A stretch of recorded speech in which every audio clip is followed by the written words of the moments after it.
मैं नंदू सर बोल रहा हूँ और आज का जो कहानी कि अच्छा काम करने के लिए कोई रुकावट नहीं, जिसका सोच अच्छा रहता है वो हमेशा अच्छा काम करता है। तो लीजिए, सुबोध का मम्मी सुबोध का इंतज़ार कर रहा था 1 घंटा से, उसको अंडा लाने के लिए दिया था और उसका मम्मी परेशान थी, अभी तक नहीं आ रहा।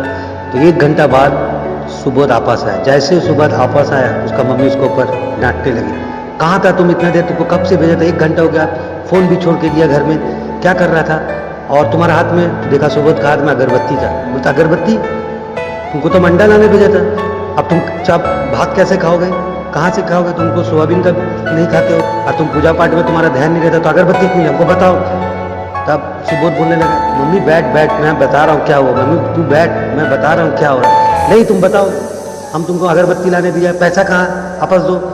मम्मी तू बैठ, मैं बता रहा हूँ। तो मम्मी जैसा बैठी, सुबोध बोलने चले, पता है मम्मी, जब मैं देबू अंकल का वहाँ से गुजर रहे थे, अंडा लेके आ रहे थे, तो नीचे एक बच्चा था, उसका बैल्कनी में जो चाची थी वो उसके ऊपर चिल्ला रहा था। बच्चा 10 की 12 साल का था, कुछ अगरबत्ती पकड़ के रखा हुआ था, ऊपर से चिल्ला रहा था, तुम लोग का काम धाम नहीं है, पूजा आ गया, अब ये सब बेचने का बहाने में आते हो और घर देखते हो, रात को चोरी करते हो।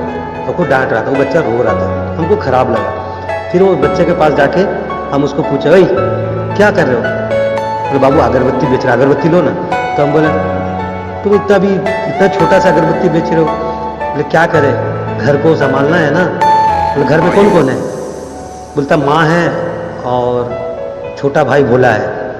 तो मम्मी, बोलता मम्मी काम नहीं करता, बीमार रहता ना, तो हम ही करना पड़ता, तो अगर हम काम नहीं करेंगे तो घर कैसा चलेगा, बाबू अगरबत्ती लो ना, बाबू अगरबत्ती लो ना। तो उसने बोला, और तुम अगरबत्ती बेचते हो ठीक है, लेकिन पढ़ते उठते कि नहीं। हाँ पढ़ते हैं, स्कूल कभी कभी जाते हैं और कभी नहीं जाते हैं, हर दिन स्कूल जाएगा तो घर का खाना। बाबू पता है, हम तो कभी अगरबत्ती अगर नहीं बिक्री होता ना तो हम पानी पी के सो जाते हैं हमारी मम्मी, लेकिन ये जो भोला है ना, छोटा भाई, वो मानता नहीं, वो खाने के लिए जीत करता है। उसको कैसे समझाए कि कहाँ से खाना लाए, उसके लिए ज़रूरी है खाना, हम लोग तो पानी पी के सो जाते हैं, तब खराब लगता है। बाबू अगरबत्ती लो ना, अगर आप अगरबत्ती लोगे ना तो हम आलू और चावल लेके जाएंगे घर में, और मेरा माँ आलू का चोखा बहुत अच्छा बनाता है, मेरा भोला बहुत खुश होगा, एक तो अगरबत्ती ले लो बाबू, एक लो। तो बोला तुम, अरे अगरबत्ती हम लेके क्या करेंगे, हम तो पूजा पाठ करते नहीं है, हमको मन में नहीं लगता। मुझे पूजा पाठ, देखिए गरीबों लोग, गरीब के लिए हम लोग का कोई भगवान नहीं होता, अमीर के लिए भगवान होता। बोले कैसे, बोलते आप लोग अगर अगरबत्ती जलाओगे ना तो उसी का धुआं से हम लोग को भात का सुगंध मिलेगा, आलू मिलेगा, आप लोग जितना अगरबत्ती खरीदेगा हम लोग आलू मिलेगा, कभी कभी अंडा भी मिलेगा, तो आप लोग जलाओगे तब ना, उसी में हम लोग को भगवान मिलता है, हम लोग अगरबत्ती जलाने के कहाँ से पैसा मिलेगा। ये सुन के उसका सुबोध का आँख से आंसू आ गया। फिर पूछा तुम स्कूल नहीं जाते हो, बोलते जाते ना स्कूल जाते हैं, स्कूल में खिचड़ी मिलता, बहुत मज़ा आता, लेकिन क्या करें, कभी कभी अंडा भी देता, तो अंडा जब देता ना तो अपना माँ को दे देता, क्योंकि मेरा एक डॉक्टर अंकल रहता, बोला था कि माँ को अगर अंडा नहीं खिलाओगे ज़्यादा दिन नहीं बचेगा, तो इसलिए क्या करते अंडा देते। लेकिन माँ भी मेरा बहुत चला के क्या करता, अंडा में थोड़ा सा अपने खाता, दोनों भाई को हम लोग को खिला देता। बाबू अगरबत्ती लो ना, लो। तब सुबोध बोला, हमको इतना खराब लगा मम्मी कि हम उसको जाके जितना पैसा था अंडा भी दे दिए, और उसको जितना पैसा था चावल दाल आलू सब खरीद के उसको दे दिए, लेकिन वो नहीं ले रहा था। इतना छोटा बच्चा का स्वाभिमान देखिए, वो नहीं ले रहा था। बोलते नहीं बाबू हम ऐसा नहीं लेंगे। तब जाकर वो मेरे को अगरबत्ती बोले, ये अगरबत्ती लोगे तभी लेंगे।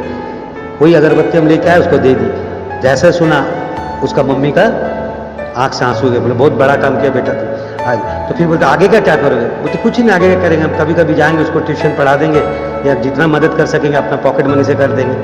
तो ये कहानी का ये सीख है, अच्छा काम करते जाओ। हम लोग जिंदगी जी रहा, भगवान बहुत अच्छा जिंदगी दिया, लेकिन ऐसा कभी बच्चा है जिसका दो वक्त खाना और पढ़ने का भी नसीब नहीं होता। इसीलिए जो जिंदगी भगवान दिया उसको अच्छी तरह से आपको यूज़ करना चाहिए और आगे बढ़ना चाहिए। दोष नहीं देना चाहिए कि हम गरीब है, हम मम्मी पापा ऐसा नहीं कर रहा। देखिए इतना छोटा बच्चा कुछ नहीं मिल रहा, लेकिन फिर भी घर को चला रहा और अपना पढ़ाई को भी ध्यान रख रहा। ठीक है, कहानी कैसा लगा बताइएगा। Thank you.